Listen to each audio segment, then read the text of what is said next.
Hello everyone, and here are the details of today's video. Trump's vow to terminate everything Biden signed must be understood in this broader institutional context. His statement is not just a personal attack on Biden, although the rivalry is undeniable. It is also an indictment of a political system in which policy lasts only as long as the president who writes it. Executive orders have replaced negotiated legislation, and their fragility has turned governing into a cycle of cancellation. Trump is responding to that fragility, exploiting it, exaggerating it, and weaponizing it as a promise of political restoration. For Trump, Biden's rampant use of executive power is symbolic.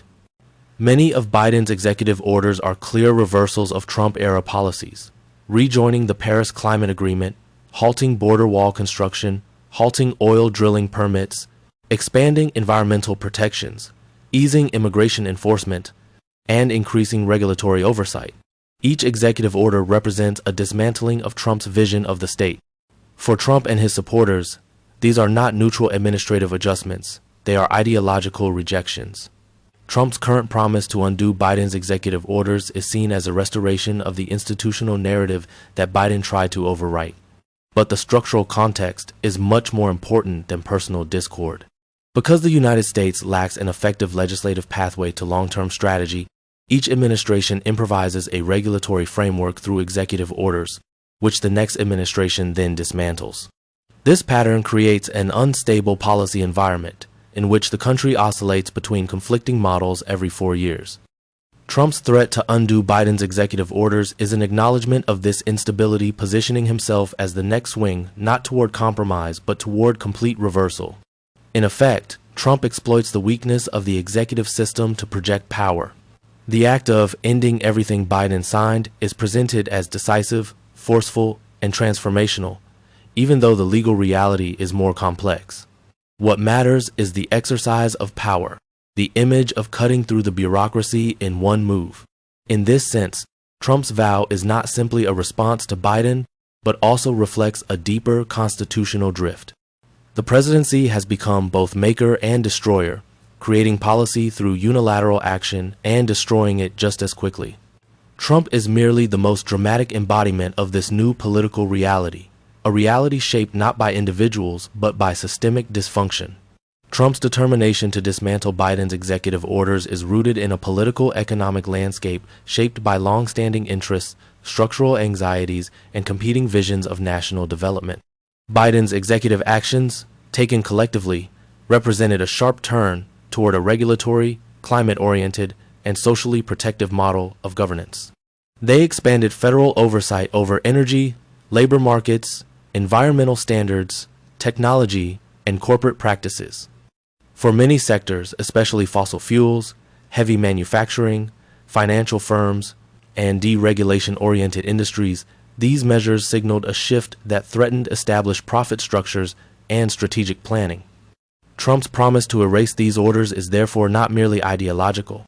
It is a reassertion of an older political economy built around hydrocarbons, low regulatory burdens, and a pro-corporate environment.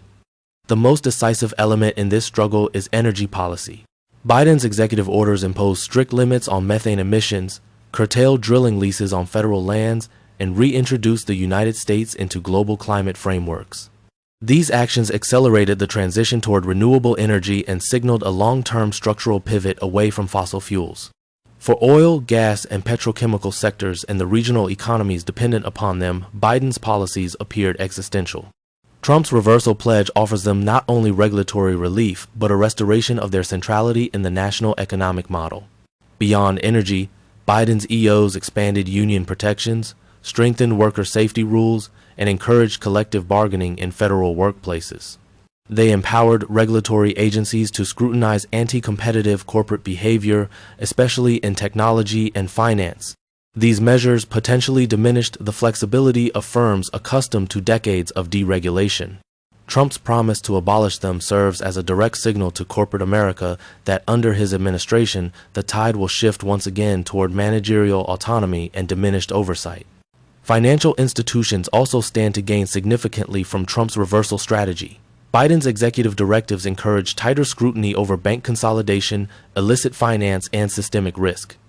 They promoted consumer protections and transparency measures viewed by many in the financial sector as compliance-heavy and profit-constraining. Trump's reversal pledge promises a return to the looser regulatory climate they enjoyed during his presidency, when capital flows and corporate restructuring operated with fewer federal constraints. The political economy behind this strategy also includes geopolitical considerations. Biden's climate-driven industrial policy sought to reposition the U.S. within global supply chains for renewable technologies, reshaping trade priorities. Trump's reversal effort would abandon these long-term transition plans and re-anchor U.S. competitiveness in traditional economic assets, fossil energy output, deregulated financial capital, and flexible corporate power. In Trump's view and in the view of many industries, Biden's model imposes short-term economic costs and constrains America's immediate geopolitical leverage. Underlying all this is the absence of a bipartisan national economic strategy. Because Congress cannot produce sustained policy direction, economic identity shifts violently with each administration. Trump's vow to dismantle Biden's executive orders is thus a direct response to this institutional vacuum, a promise to restore a familiar economic order without the lengthy processes of legislative negotiation. Whether this restoration prepares the country for emerging global transitions is another question entirely, but the incentives shaping Trump's decision are clear. His reversal strategy aligns with the interests of sectors that perceive Biden's agenda as disruptive, costly, or misaligned with their long-term economic prospects. Trump's vow to eliminate Biden's executive orders is easily misread as merely another episode in a long-running personal feud. The rivalry is real. Biden used his early executive actions to unravel the core pillars of Trump's presidency, from immigration restrictions to environmental rollbacks to the U.S. withdrawal from global climate commitments. But reducing Trump's plan to personal vengeance misses the deeper structural forces that now shape American governance. The United States has entered a period in which institutions struggle to produce stable policy, and the presidency has become the primary arena of ideological combat. Trump's promise is therefore both personal and systemic, an expression of individual grievance layered atop a political foundation cracking under the weight of polarization. At the systemic level, the breakdown of legislative capacity has transformed the executive pen into the central instrument of national policy. With Congress immobilized by partisanship and corporate influence, meaningful legislation rarely emerges. As a result, presidents increasingly bypass the legislature to establish environmental priorities, labor protections, immigration rules, and regulatory standards through executive directives. The problem is that executive orders lack the durability of law. They can be reversed instantly, creating a volatile policy cycle in which every administrative shift produces a countershift. Trump is tapping into this volatility, promising to complete the pendulum swing that began with Biden's rapid undoing of Trump-era rules. Personal rivalry merges with this structural fragility. To Trump, Biden's executive actions were not neutral administrative tools, but symbolic demolitions of his legacy. Rejoining the Paris Climate Agreement, halting border wall construction, and restoring environmental protections were interpreted as moral repudiations of Trump's worldview. By pledging to erase Biden's orders wholesale, Trump positions himself as the agent of restoration, dismantling what he views as illegitimate impositions by a hostile successor. This framing resonates strongly with supporters who interpret Biden's executive governance as an elite-driven deviation from national identity. Yet Trump's appeal is not simply emotional. It is political theater designed for mobilization. By reducing Biden's complex network of executive actions to a single promise, "I will end them all," Trump crafts a narrative of forceful clarity in a system that feels chaotic and indecisive. The spectacle of reversal becomes a stand-in for governance itself. For many of Trump's supporters, who feel alienated by institutional failures and cultural fragmentation, this projection of decisiveness offers a psychological answer to systemic dysfunction. But beneath the theatrics lies a structural truth. The presidency is overburdened because other institutions have withered. When lawmaking collapses, executive action becomes both the substitute and the battlefield. Presidents govern alone, successors reverse alone. Trump is not the cause of this dynamic, he is the most vivid product of it. His vow encapsulates a system in which continuity is impossible, consensus unattainable, and the struggle for national direction is waged not through durable legislation but through symbols, reversals, and gestures of power. In this sense, the conflict between Trump and Biden is less a clash of personalities than a manifestation of a political order no longer capable of sustaining long-term governance. Trump's declaration that he will void all of Biden's executive orders functions as a strategic act of political performance, carefully calibrated for an era in which image, narrative, and rapid emotional engagement often overshadow substantive policymaking. Modern American politics operates within an attention-driven marketplace, where leaders must command visibility to maintain relevance. Trump understands this environment intuitively. His rhetoric is crafted less as administrative commitment and more as symbolic confrontation, an assertion of dominance over both the political establishment and the bureaucratic machinery that Biden used to reshape federal priorities. The performative dimension begins with simplification. By framing Biden's executive orders as a singular mass, everything he signed with a pen, Trump collapses hundreds of pages of policy detail into a single villain. The complexity of environmental regulations, labor directives, immigration guidance, or corporate oversight disappears. What remains is a binary narrative. Biden used his pen to transform America. Trump will use his to undo it. This reduction serves a political purpose. In a polarized climate where voters seek clarity amid institutional dysfunction, Trump's message provides an instantly understandable storyline, one that transforms administrative reversals into a spectacle of strength. This form of populist communication is not accidental. It is a response to widespread distrust in institutions. Many Americans feel detached from the bureaucratic state that issues regulations with little visible connection to their daily lives. Executive orders, though often technical in content, symbolize elite decision-making. Trump leverages this sentiment by portraying Biden's actions as impositions from a distant governing class. The promise to eliminate these orders becomes a proxy for dismantling the perceived arrogance of centralized authority. It is less about specific policies and more about restoring agency to a public that feels sidelined. Economically, the theatrics intersect with narratives of dispossession. Communities harmed by deindustrialization, stagnant wages, or rising living costs interpret Trump's aggressive posture as a willingness to disrupt a system they believe has failed them. When Trump declares he will dismantle Biden's regulatory and climate directives, he positions himself as the champion of those who see environmental standards, worker protections, or financial oversight, not as societal goods but as burdens that restrict opportunity. The performance reassures them that someone is willing to challenge the technocratic frameworks they associate with economic decline. The spectacle also serves an internal political function. Within the Republican coalition, competing factions, energy producers, anti-regulation businesses, cultural conservatives, and populist voters unite around the shared promise of reversal. Trump's dramatic language provides a focal point that transcends technocratic details, binding these groups through a symbolic act of repudiation. The executive order becomes the battlefield, and the promise of its destruction becomes the rallying cry. Yet this performance carries systemic implications.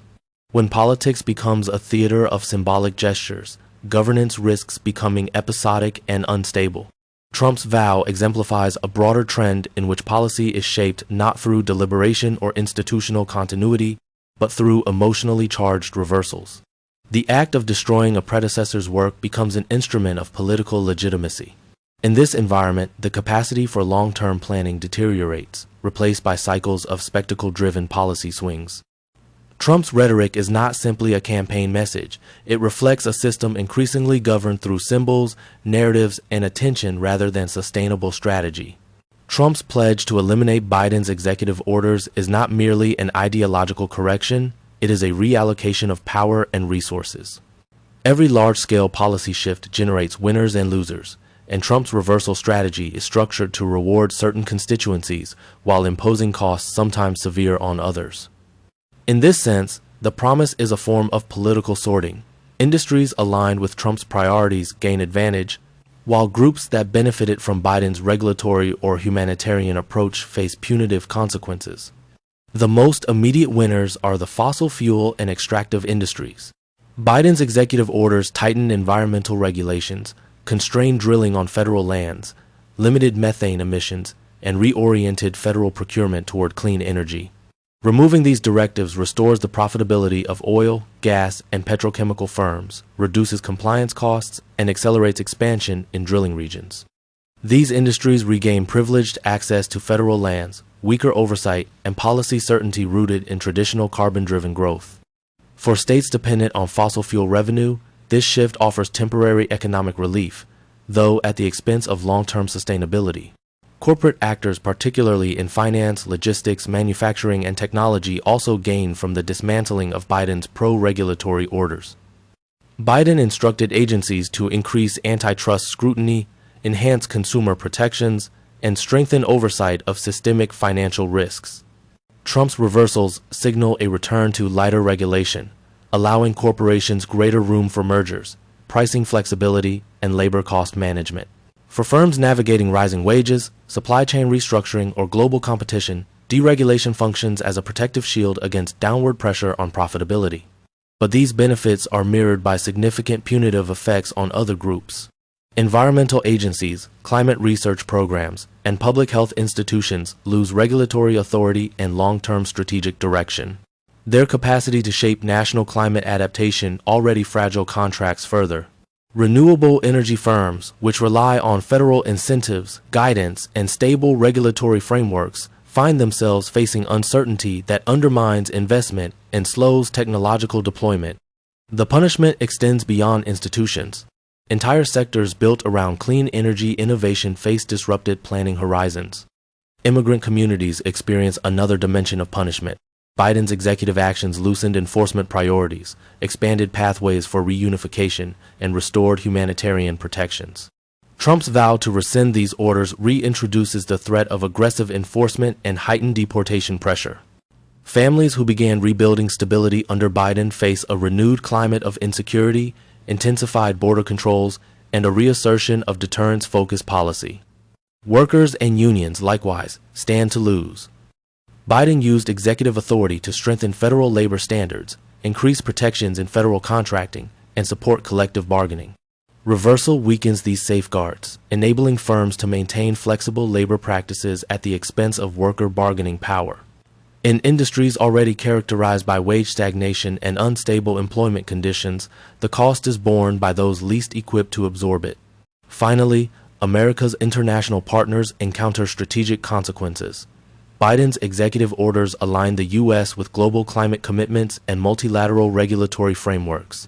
Trump's reversal undermines these commitments, damaging international trust and complicating global cooperation on climate, migration, and digital governance. The essence of Trump's strategy lies in this distributional logic. Power is returned to traditional economic centers, fossil fuels, deregulated finance, corporate actors, while regulatory institutions, vulnerable communities, and future-oriented industries bear the heaviest losses. Finally, America's international partners encounter strategic consequences. Biden's executive orders align the U.S. with global climate commitments and multilateral regulatory frameworks. Trump's reversal undermines these commitments, damaging international trust and complicating global cooperation on climate, migration, and digital governance. The essence of Trump's strategy lies in this distributional logic. Power is returned to traditional economic centers, fossil fuels, deregulated finance, corporate actors, while regulatory institutions, vulnerable communities, and future-oriented industries bear the heaviest losses.